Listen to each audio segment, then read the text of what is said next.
제가 오래전에 읽었던 책이 한 권 있습니다. 아마 대학 시절에 읽었던 것 같은데 원종수 박사라는 분이 쓴 너는 내 것이라 라는 책이었습니다. 너무 오래전에 읽어서 뭐 다른 내용은 기억나지 않는데 지금도 제 기억에 선명하게 남아있는 하나의 내용이 있습니다. 원종수 박사가 미국에서 유학하던 시절에 어느 날 어떤 낯선 사람과 함께 차를 얻어 타고 가게 되었는데, 어딘가로 가게 되었는데 그 사람과 많은 대화를 주고받던 중에 그 함께 동행했던 사람이 원종수 박사에게 이런 질문을 던집니다. 당신 그리스도인입니까? 라고 물었습니다. 이 원종수 박사는 신앙생활을 열심히 해왔기 때문에 너무 기쁘게 당연히 예스라고 대답을 했습니다. 그런데 그 사람이 다시 이렇게 물었다라고 합니다. 당신 진짜 그리스도인입니까? 당신 진정한 그리스도인입니까? 라고 물었습니다.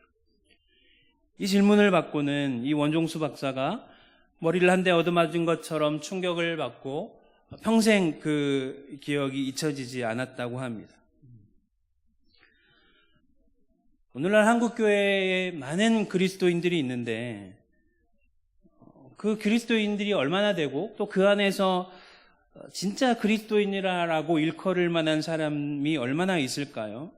제가 궁금해서 통계청에 들어가서 통계청 자료를 한번 찾아봤습니다. 2017년, 2018년 자료는 없지만 가장 최근 자료가 2015년도의 자료인데 2015년도에 대한민국 전체 인구는 약 4,900만 명 정도가 됩니다. 그 중에 4,900만 명 중에 어떤 종교든지 종교를 가지고 있다라고 응답한 사람이 약 2,100만 명 정도가 됩니다. 절반이 조금 안 되는 수준이죠. 그리고 그 중에서 2,100만 명 중에서 천주교를 제외하고 개신교, 우리가 소위 말하는 개신교 인구를 물어봤을 때는 약 960만 명 정도가 된다고 추정하고 있습니다. 2000년 이전에는 사실 1000만 명이 넘어가고 1200명이니 이런 이야기를 했었는데 그것에 비하면 사실 이제 기독교 인구가 많이 줄기는 했지만 여전히 전체 인구 대비 약 5분의 1 정도의 비율이 기독교라고 응답을 한 것이지요. 결코 적다고 할 수 없는 비율이죠. 그런데 통계에는 나와 있지 않지만 이 통계 수치의 좀 이면을 좀 들여다보면 이 960만 명 중에서 예배에 한 번이라도 출석하는 인원은 얼마나 될까요? 한 500에서 600만 정도를 잡습니다. 자기가 그리스도인이라고 말하면서도 1년에 한 번도 교회 안 나가는 사람들도 있잖아요. 그런데 1년에 한 번이라도 교회에 나가는 인원을 한 500만에서 600만 명 정도로 잡고 있는데 그런데 이 숫자에는 사실 신천지라든지 구원파라든지 하나님의 교회라든지 통일교라든지 자신들을 기독교의 범주에 포함시키는 이단들도 포함된 숫자라는 거죠. 그렇다고 한다면 이 5,600만 명 중에서 이런 이단들을 다 제외시키고 정통교단에서 이단이라고 이야기하는 그런 이단들을 제외시키고 나면 한 300에서 400만 정도가 될 것이라고 추정을 하고 있습니다. 이단이 300에서 400만 정도 되고 이단을 제외한 기독교 인구가 300에서 최소한 200만 정도가 될 것이라고 추정을 합니다. 세계적인 미래학자 최윤식 박사라는 분이 있는데 그분이 한국교회 미래지도라는 책을 냈습니다. 지금은 2권까지 나와 있는데 1권에 보면 이런 내용이 있습니다. 2050년에서 2060년경이 되면 한국교회가 200만 명의 시대가 될 것이라고 예측을 합니다. 많아야 300만 정도가 될 것이고 200만 정도가 기독교 전체 인구가 200만으로 줄어들 것인데 주일학교는 30-40만 명 정도 될 것이라고 예측을 하고 있는 거죠. 그렇다고 한다면 우리가 기독교 인구를 넉넉 잡아서 300만으로 이야기한다면 그중에서 겨우 그냥 주일 예배만 드리는 그냥 주일 예배만 형식적으로 드리는 소위 썬데이 크리스찬을 제외하고 나면 그 중에서 몇 명이 남을까요? 150에서 100만 명 정도 남지 않을까 생각이 듭니다. 사실 지금 우리나라는 전국 어디를 다녀도 골목골목마다 십자가 없는 곳이 없지요. 아주 시골에도 교회가 들어서 있고, 지금 한국 교회에 배출되는 목회자의 수가 얼마나 많은지 모릅니다. 그러나 이런 기독교의 부흥의 시대를 우리가 살아가고 있지만, 그 안에서 진짜 예수 그리스도의 제자라고 일컬을 만한 그런 사람은 우리가 몇 명이나 될까요? 좀 범위를 좁혀서 예수비전교회 안에서 진짜 예수 그리스도의 참된 제자이며 참된 그리스도인이라고 일컬을 수 있는 사람은 몇 명 정도 될까요? 어쩌면 한국교회의 미래가, 그리고 예수비전교회의 미래가 900만이니 1000만이니 하는 그런 표면적이고 통계적인 숫자에 의해서 좌우되는 것이 아니라 그 안에 숨어있는 진정한 그리스도인이 얼마나 되느냐에 따라서 한국교회의 미래가, 그리고 예수비전교회의 미래가 달려있다라고 생각합니다.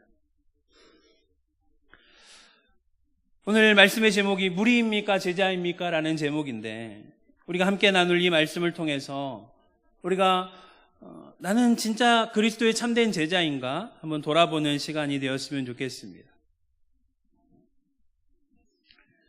오늘 우리가 누가복음 말씀을 읽었는데, 예수님께서 유대 사회에 등장하던 그 시기의 시대적인 분위기를 보면 이스라엘은 로마의 지배를 받고 있었죠.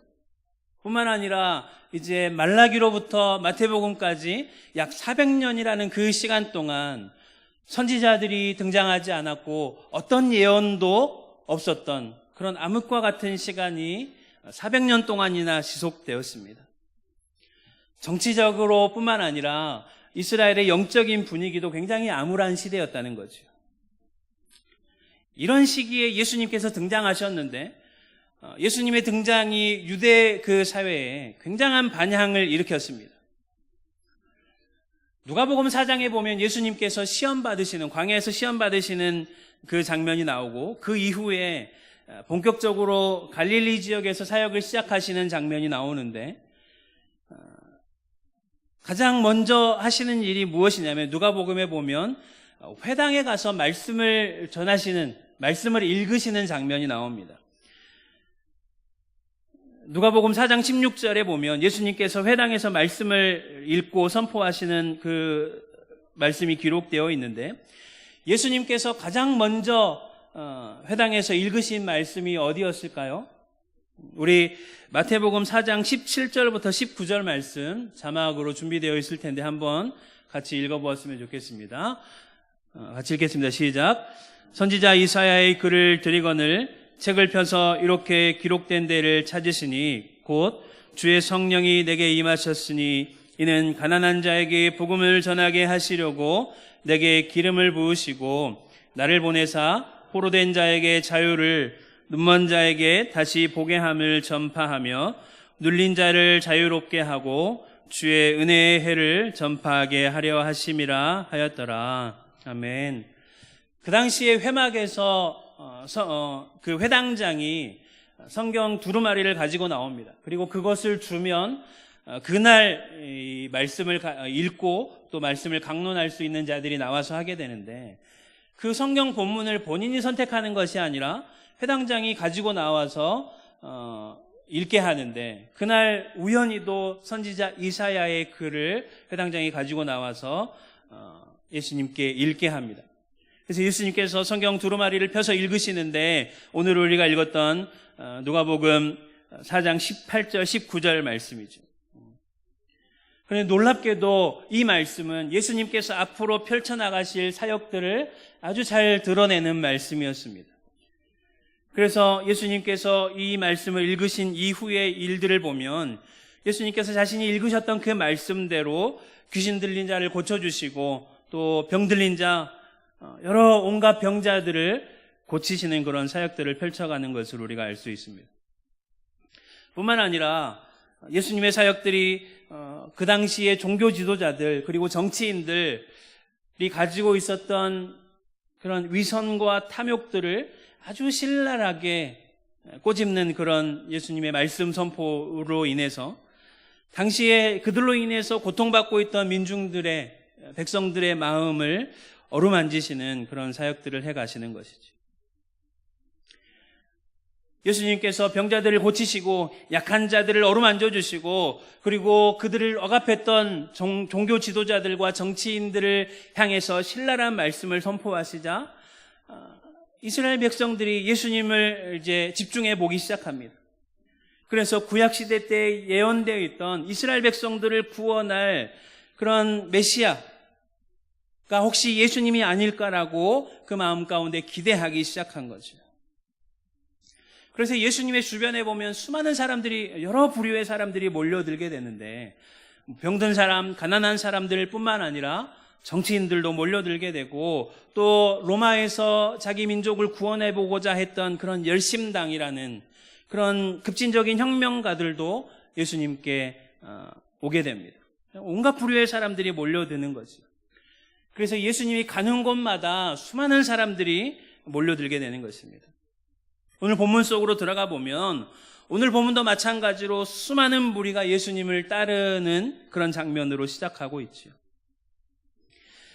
그냥 몇백 명 정도의 그런 무리가 아니라 엄청나게 많은 군중들이 예수님을 따라가고 있다라고 기록을 하고 있는 것입니다. 수많은 무리들이 예수님을 따라가면서 뭘 기대했을까요? 예수님께서 혹시 또 무슨 기적을 행하지 않을까? 오병이어의 기적 같은 것이나 아니면 또 무슨 병자들을 고치실 것이나 아니면 또 자기들의 마음을 시원케 해줄 그런 설교를 기대하고 예수님을 따랐을지도 모르겠습니다. 그런데 오늘 본문을 보면 예수님은 그런 뭔가 신기하고 놀라운 기적들이나 아니면 그들의 속을 후련하게 해줄 그런 통쾌한 설교가 아니라 오늘 예수님을 따라오는 수많은 군중들을 향해서 뒤를 돌아보시고 찬물을 끼얹는 그런 말씀을 하십니다. 25절 말씀에 보면 수많은 무리가 함께 갈새 예수께서 돌이키사 이르시되라고 말씀하셨는데 무슨 말씀을 하셨을까요? 세 가지로 요약해 볼 수 있는데 26절과 27절과 33절입니다. 이 세 구절에서 예수님은 뭐라고 말씀하시냐면 이런 사람은 내 제자가 되지 못한다라고 말씀하십니다. 26절은 무엇이라고 말씀하고 있습니까? 자기 부모와 처자와 형제와 자매와 더욱이 자기 목숨까지 미워하지 아니하면 내 제자가 되지 못한다. 27절 말씀에 보면 누구든지 자기 십자가를 지고 나를 따르지 아니하면 내 제자가 되지 못한다. 33절 말씀에 보면 누구든지 자기의 모든 소유를 버리지 아니하면 내 제자가 되지 못한다라고 말씀하고 있습니다. 지금 분위기가 한참 무르익고 있습니다. 예수님을 따르는 수많은 무리들이 예수님께 뭔가 기대를 하고 예수님을 통해서 뭔가 놀라운 일이 일어날 것이라는 기대를 하고 예수님을 따라가고 있는데 이제 예수님께서 이 세 가지를 충족하지 못하면 더 이상 나를 따를 수 없다, 나의 제자가 되지 못한다라고 단호하게 말씀하고 계신 것입니다. 오늘 이 말씀을 통해서 내가 진짜 그리스도의 참된 제자인가 한번 돌아보는 시간이 되었으면 좋겠습니다. 예수님께서 무엇을 말씀하셨습니까? 첫 번째는 나의 우선순위를 어디에 두고 있는가 하는 것입니다. 우리 오늘 본문 26절 말씀 같이 한번 읽어보겠습니다. 26절 말씀입니다. 시작. 물은 내게 오는 자가 자기 부모와 처자와 형제와 자매와 더욱이 자기 목숨까지 미워하지 아니하면 능히 내 제자가 되지 못하고. 어떻게 보면 이 말씀이 굉장히 매정하게 들리죠. 굉장히 좀 우리의 마음을 서운하게 하는 말씀처럼 들릴지도 모르겠습니다. 예수님의 제자가 되려면 꼭 자기 가족을 미워해야 합니까? 너무 매정하신 거 아닙니까? 이 말씀을 읽으면서 누구나 한 번쯤은 그런 생각을 해봤을 것입니다. 그래서 어떤 학자들은 이 미워하다라는 표현을 과장법적인 표현으로 해석하기도 합니다. 그냥 가족을 증오하라는 것이 아니라 우선순위를 어디에 두고 있는가 하는 것을 이야기하고 계신다는 거지요. 오늘 본문하고 병행 구절이라고 볼 수 있는 마태복음 10장 37절 38절 말씀을 우리 같이 한번 읽어보겠습니다. 마태복음 10장 37절 38절 말씀입니다. 시작. 아버지나 어머니를 나보다 더 사랑하는 자는 내게 합당하지 아니하고 아들이나 딸을 나보다 더 사랑하는 자도 내게 합당하지 아니하며 또 자기 십자가를 지고 나를 따르지 않는 자도 내게 합당하지 아니하니라. 아멘. 누가복음에서는 미워하다라고 기록이 되어 있고 마태복음에서는 더 사랑하는 자라고 기록이 되어 있습니다. 마태와 누가가 왜 이런 표현의 차이를 두고 기록을 했는지 정확하게 우리가 이해하기는 좀 어렵지만 어쨌든 예수님께서 왜 이런 말씀을 하셨는지 이해하기 위해서는 오늘 누가복음의 그 본문의 정황을 좀 더 우리가 주의 깊게 살펴볼 필요가 있습니다. 예수님께서 왜 갑자기 이런 말씀들을 하셨을까요? 누가복음 9장 51절 말씀 같이 한번 읽어보겠습니다. 시작. 예수께서 승천하실 기약이 차감해 예루살렘을 향하여 올라가시기로 굳게 결심하시고, 누가복음 전체를 두 부분으로 나눠보면 전반부는 예수님께서 갈릴리에서 사역하셨던 내용들이 기록이 되어 있습니다. 그리고 후반부에는 예수님께서 예루살렘에서 사역하셨던 것들을 주로 다루고 있습니다. 그리고 그 중간에는 갈릴리에서 예루살렘으로 가는 도중에 있었던 일들을 기록을 하고 있습니다. 그렇다고 한다면 예수님께서 갈릴리에서 사역하시다가 왜 갑자기 예루살렘으로 옮기셔서 사역을 하고자 하셨을까요? 9장 44절 말씀입니다. 같이 한번 읽겠습니다. 시작. 이 말을 너희 귀에 담아두라. 인자가 장차 사람들의 손에 넘겨지리라 하시되, 예수님께서 지금 갈릴리에서 예루살렘으로 가시는 도중에 예수님께서 왜 예루살렘으로 가시는지를 말씀하고 계시는데 무엇을 말씀하고 계십니까? 곧 십자가의 그 과업을 이루기 위해서 예루살렘으로 향하고 계신 것입니다. 그런데 예수님께서 이 누가복음 9장 44절 말씀, 인자가 장차 사람들의 손에 넘겨지리라라는 말씀을 하셨는데 45절 말씀에 보면 사람들이 어떻게 반응했는지를 보여주고 있습니다. 45절 말씀도 같이 한번 읽어보죠. 시작. 그들이 이 말씀을 알지 못하니 이는 그들로 깨닫지 못하게 숨긴 바 되었음이라. 또 그들은 이 말씀을 묻기도 두려워하더라. 아멘.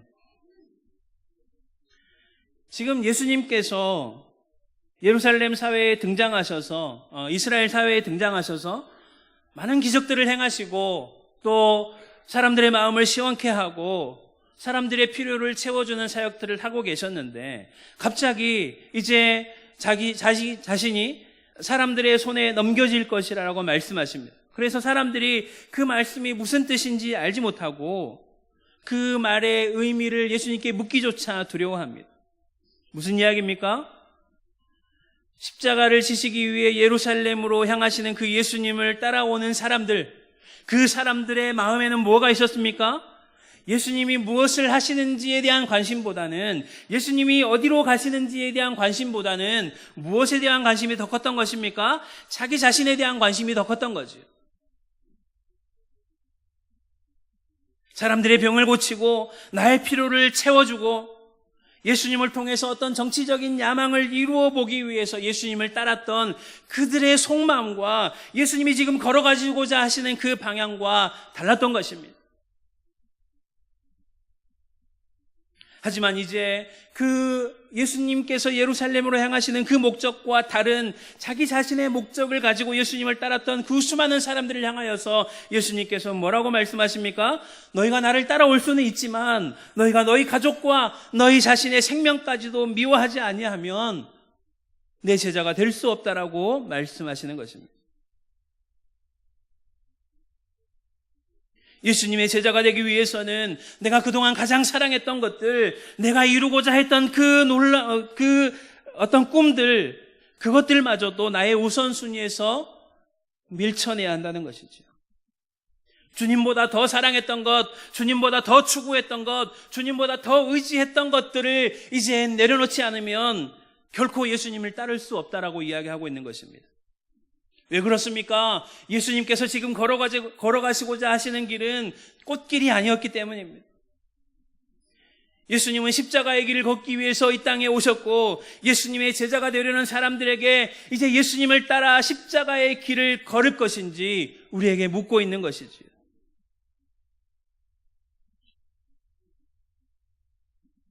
무엇을 얻기 위해서가 아니라 이제는 예수님을 위해서 내 것을 포기해야 하는 상황에 이르게 된 것입니다.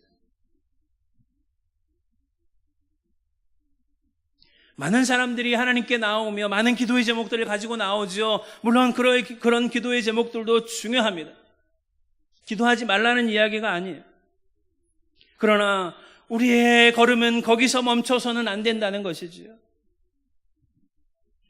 우리가 하나님께 간구하는 그것들이 가지고 있는 그 가치보다, 그것들보다 훨씬 더 높은 예수 그리스도의 가치를 우리가 발견하고 그것을 붙들고 살아가고 있느냐 하는 것이죠.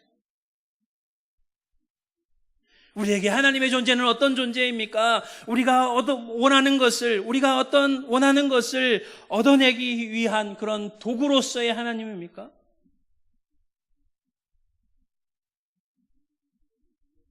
만약에 우리의 신앙생활이 무언가를 하나님께 기도함으로써 무언가를 얻고자 하는 그것에 우리의 신앙생활의 목적이 있게 된다면, 만약에 하나님께서 우리의 기도를 들어주시지 않고 우리가 원하는 것을 얻지 못하게 될 때는 어떻게 되는 것입니까? 우리는 하나님을 원망하고 하나님을 떠날 수밖에 없는 거죠. 지금은 많이 잠잠해졌지만 한동안 미국 사회뿐만 아니라 우리나라를 휩쓸었던 긍정의 힘이라는 책에 대해서 한 번쯤은 들어보셨을 것입니다. 이 책이 세계적인 베스트셀러가 되면서 소위 번영신앙이 유행처럼 한국 사회에도 번졌던 적이 있습니다. 쉽게 말하면 예수 믿으면 건강하고 돈도 잘 벌고 성공하고 잘 된다는 것이죠. 물론 하나님께서 우리에게 건강도 주시고 우리에게 물질도 주시고 우리에게 복도 주시는 분이십니다. 그러나 하나님께서 때로는 하나님의 어떤 특별한 뜻에 의해서 우리의 건강과 우리의 물질과 우리의 모든 것들을 거두어 가실 때도 있다는 사실을 간과하지 말아야 하는 것입니다. 그러지 않으면 좋겠지만 만에 하나 하나님께서 우리의 삶 가운데서 이런 것들을 거두어 가실 때 우리는 하나님께 어떻게 반응합니까? 하나님을 원망하기보다 그 안에 숨겨져 있는 하나님의 뜻이 무엇인지 알기에 힘써야 하는 것입니다. 미국의 탁월한 복음주의 설교자였던 존 파이퍼 목사님이 이 번영신학에 대해서 아주 신랄하게 비판하는 그런 설교를 들은 적이 있습니다. 제가 그 설교의 그 본문을 그대로 한번 옮겨보자면, 하나님께서 BMW를 주셨습니다. 하나님께서 나에게 따뜻한 집을 주셨습니다. 그래, 그러면 나도 그 하나님, BMW를 주는 하나님, 따뜻한 집을 주는 하나님, 나에게 복을 주는 그 하나님을 나도 한번 믿어볼까? 그것은 복음이라고 포장된 쓰레기입니다. 복음이라고 포장된 우상숭배입니다. 무엇이 하나님을 영화롭게 하는 것입니까? 깊은 슬픔의 고통을 당하고 있을 때조차라도 하나님 한 분만으로 충분합니다 라고 고백할 수 있는 것이 하나님을 영화롭게 하는 것이라고 말씀하고 있는 것입니다. 욥의 고백이 무엇입니까? 주신 이도 여호와시오 거두신 이도 여호와시오니 여호와의 이름이 찬송을 받으실지어다. 하나님께서 주셔도 하나님을 찬양할 것이고 하나님께서 거두어 가셔도 하나님을 찬양할 것이라는 것이 욥의 고백이라는 것입니다. 그 고백이 우리의 고백이 되기를 축복합니다. 하나님께로부터 내가 무엇을 받았기 때문이 아니라 하나님께서 내게 주신 그 복이 아니라 오직 내 안에 거하시는 예수 그리스도 그 이름만이 우리의 참된 복이요 우리의 최우선순위가 되어야 한다는 것입니다. 두 번째로 예수님께서 말씀하시는 것은 십자가를 질 수 있는가 하는 것입니다. 27절 말씀 우리 같이 한번 읽어보죠. 오늘 본문 27절 말씀입니다. 시작. 누구든지 자기 십자가를 지고 나를 따르지 않는 자도 능히 내 제자가 되지 못하리라. 아멘. 십자가의 형벌에 대해서는 굳이 설명하지 않아도 우리가 잘 알 것입니다. 그것은 극악무도한 죄인에게 내려지는 무서운 형벌이었습니다. 십자가를 지고 걸어가기 전에 많은 고통을 당하고 십자가의 무거운 그 나무를 직접 어깨에 싣고 사람들이 둘러싸인 그 길을 걸어가며 사람들의 조롱과 수치를 감당해야 하고 결국에는 십자가에 못 박혀서 처절한 고통 가운데 온몸에 물과 피를 다 쏟으면서 서서히 죽어가야만 하는 아주 처참하고 두려운 형벌인 것이죠. 그런데 예수님은 예수님의 제자가 되고자 하는 자들에게 뭐라고 말씀하십니까? 너희가 내 제자가 되려면 자기 십자가를 지고 나를 따라야 한다라고 말씀하고 계십니다. 예수님께서 말씀하신 그 십자가는 무엇입니까? 아름답게 장식된 그런 액세서리 십자가가 아닙니다.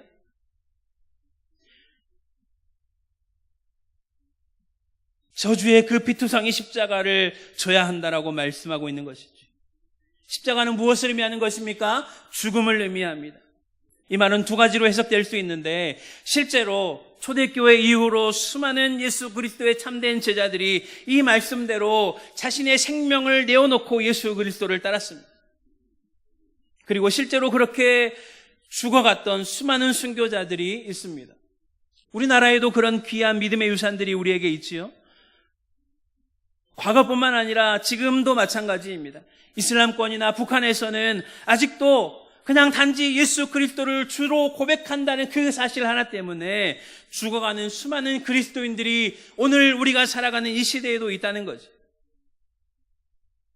오늘 우리는 어떻습니까?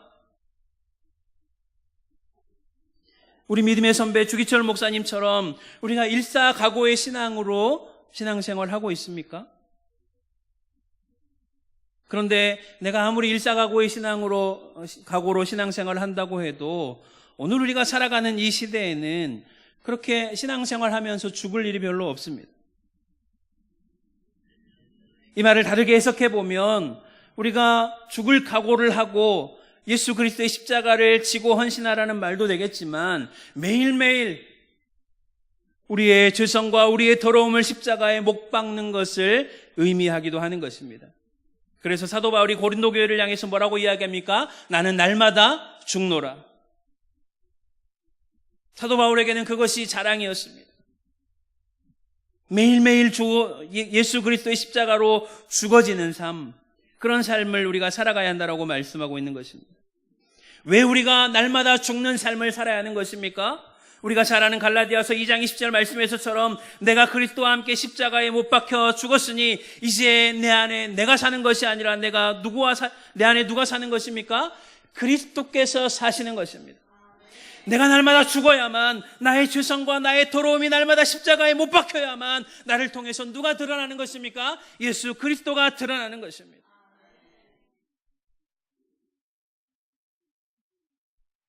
세 번째 예수님의 말씀은 우리의 소유에 대한 주권을 포기할 수 있는가 하는 말씀입니다. 우리 33절 말씀 같이 한번 읽어보지요.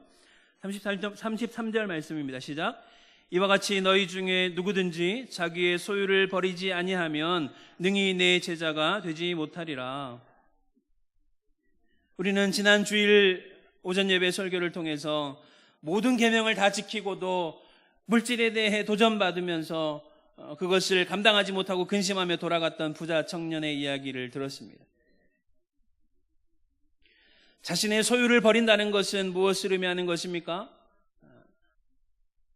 그냥 말씀 그대로 내 소유를 다 다른 사람에게 팔아 넘기라는 그런 의미가 아니라 내가 가지고 있는 것들에 대해서 나의 소유권을 주장하지 말아야 한다는 것입니다.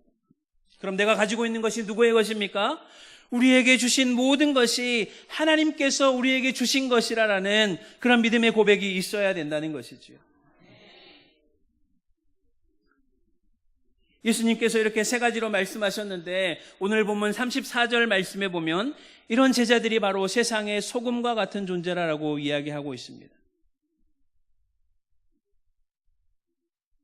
34절 말씀에 보면 소금이 좋은 것이나 소금도 만일 그 맛을 잃으면 무엇으로 짜게 하리오? 라고 말씀하고 있는데 여기서 소금도라고 이야기하고 있는 것은 소금조차도 라는 뜻입니다. 소금조차도 그 맛을 잃어버리면 무엇으로 음식을 짜게 할 수 있겠습니까? 제자들은 세상의 소금이라고 말씀하고 있습니다. 제자들이 제자다움을 잃어버렸을 때 세상은 싱거워지는 것이죠. 어쩌면 지금 우리가 살아가고 있는 이 시대가 악해져가고 부패해져가고 타락해져가고 있는 것은 그리스도인들이 이 땅 가운데서 소금의 역할들을 제대로 감당하지 못했기 때문이 아닌가 생각해 보아야 할 것입니다.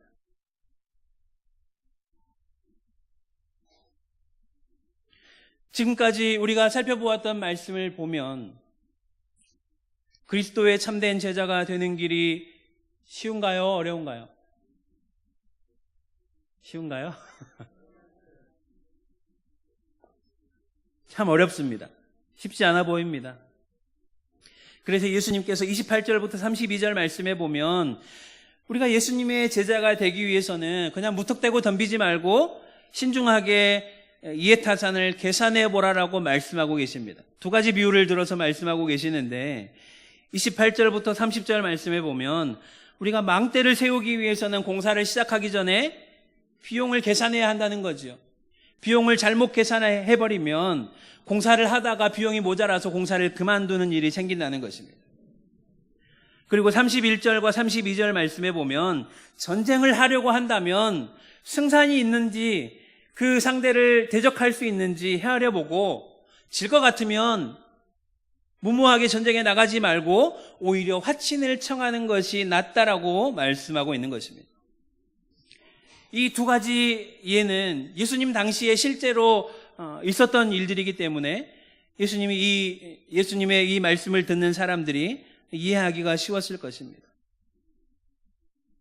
합당하지 않은 공사, 합당하지 않은 전쟁이 오히려 사람들의 조롱만 사게 되는 것처럼 예수님의 제자가 되고자 한다면 예수님을 따르는데 우리가 예수님을 통해서 무엇을 얻을 수 있을까만 생각하지 말고 우리가 예수님을 따르는데 수반되는 고통과 고난과 포기해야 될 것이 무엇인지 미리 따져보고 계산해보고 아닌 것 같으면 어떻게 하라는 거예요?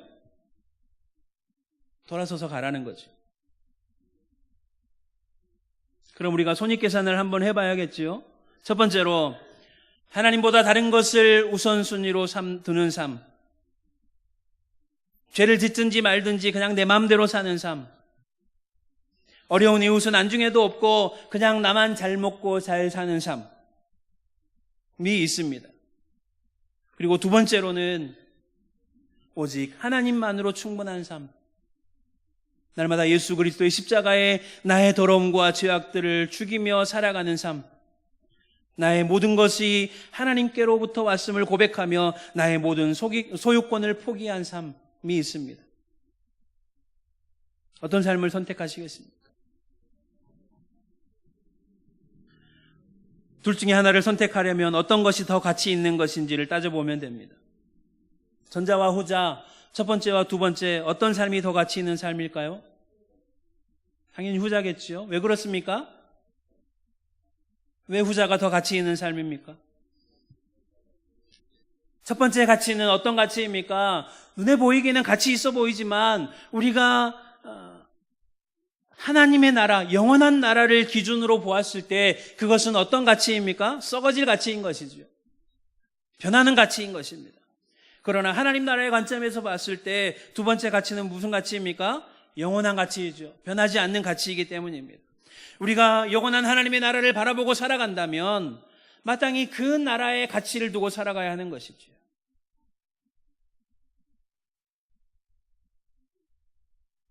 그러나 우리가 말씀은 이해하겠지만 사실 예수님의 제자가 되는 길은 결코 만만해 보이지는 않습니다. 그것은 우리가 몸담고 살아가는 이 세상이 추구하는 가치와는 너무나도 다른 길이기 때문이지요. 그렇기 때문에 수많은 사람들이 사실 예수님을 따르는 것 같지만 정작 진짜 예수님의 제자된 자는 적다는 거죠. 여기에서 예수님께서 제자라고 말씀하실 때 우리는 제자라고 하면 나는 그냥 제자 아니고 뭔가 특별하게 하나님께 헌신된 사람들이 제자가 아닐까라고 생각할 수 있겠지만 제자는 결코 어떤 특별한 부류를 의미하는 것이 아닙니다. 오늘 본문은 단지 제자를 무엇이라고 말씀하고 있습니까? 예수를 따르는 자들을 이야기하는 거죠. 이 말은 다시 말하면 예수님을 따르지 않는 자들은 예수님의 제자가 아니라는 말씀입니다. 혹시 요한계시록 14장 4절 말씀 자막이 준비되어 있을까요? 준비되어 있지 않으면 제가 한번 읽어보겠습니다. 요한계시록 14장 4절 말씀입니다. 이 사람들은 여자와 더불어 더럽히지 아니하고 순결한 자라 어린 양이 어디로 인도하든지 따라가는 자며 사람 가운데서 속량을 받아 처음 익은 열매로 하나님과 어린 양에게 속한 자들이니. 예수님을 따르는 삶, 때로는 예수님을 따르는 삶이 정말 기쁘고 정말 감사한 삶일 수 있습니다. 정말 하나님과 함께하는 평탄한 삶일 수 있습니다. 그러나 때로는 예수님을 따르는 삶이 고난의 길일 수 있습니다. 십자가의 길일 수 있습니다. 그러나 요한계시록 14장 4절이 말씀하고 있는 것은 무엇입니까? 어린 양이 어디로 인도하든지 따라가는 자들.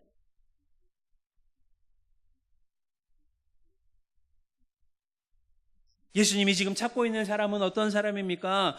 예수님이 지시는 그 십자가를 함께 지는 그 일에는 관심이 없고 자기의 이익만을 쫓고 나의 관심사만을 쫓는 그 수많은 무리들보다 하나님의 영광을 위해서 내가 가진 것을 기꺼이 포기하고 예수님과 함께 십자가를 지고 걸어갈 수 있는 그 한 사람을 예수님께서 찾고 계시는 것입니다.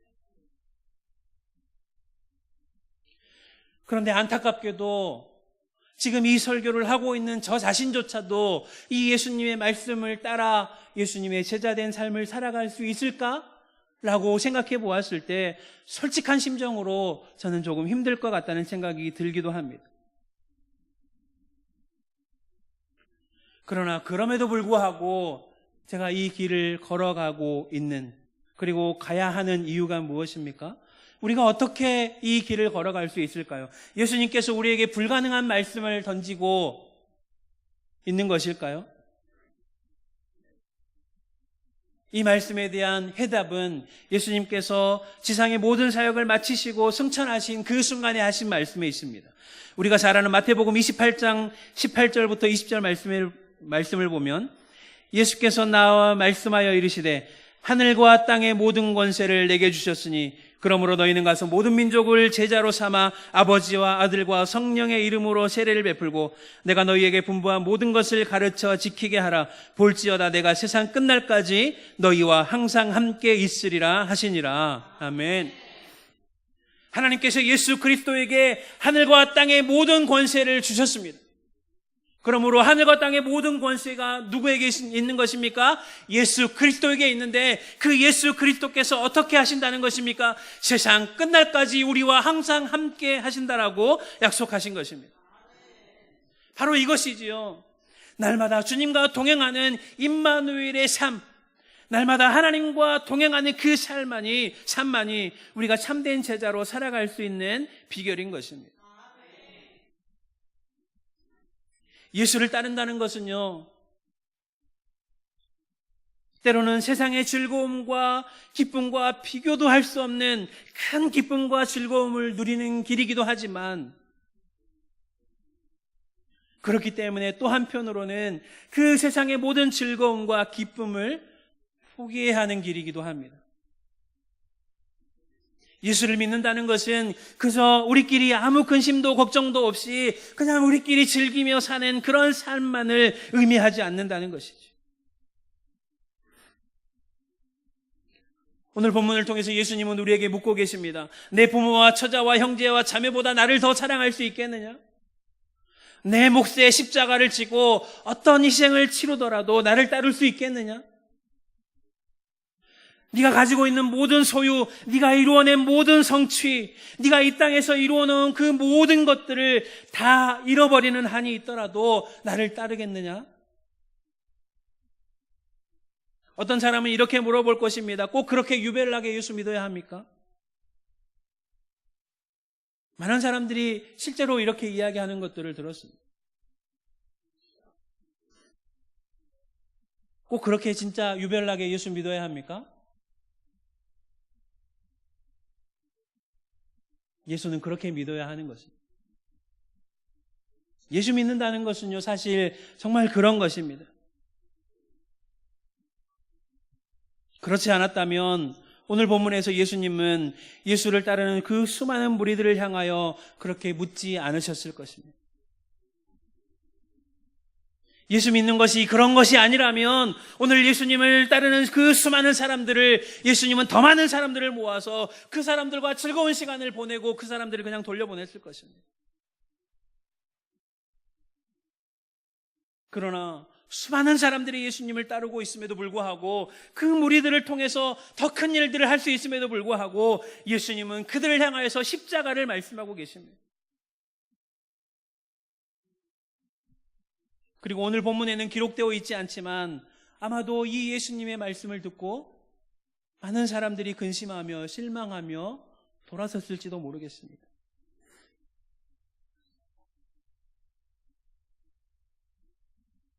제가 오늘 말씀드리고자 하는 것은 예수를 믿는다는 것이 꼭 그렇게 고통스럽고 꼭 그렇게 자신의 모든 것을 다 내려놓아야 하는 길인가? 그냥 그렇게 고통스럽게만 한 길인가라고 말하고 있는 것이 아닙니다. 예수를 믿는다는 것은 세상이 줄 수 없는 한없이 기쁘고 즐거움이 우리 가운데 충만한 일이지만 어느 순간 주님께서는 우리에게 오늘 본문에서처럼 물으실 때가 있을 것입니다. 내가 주님의 제자라면, 내가 주님을 따르기로 결단한 자라면 예수께서 오늘 뒤를 돌아보시며 그렇게 물으실 것입니다. 그 예수님의 질문 앞에서 우리는 어떻게 대답해야 할까요? 요한계시록에 말씀하고 있는 것처럼 어린 양 되신 예수가 어디로 가든지, 어디로 우리를 인도하든지 그 길을 따라가겠습니다 라고 고백할 수 있는 저와 여러분이 되기를 주의 이름으로 축복합니다.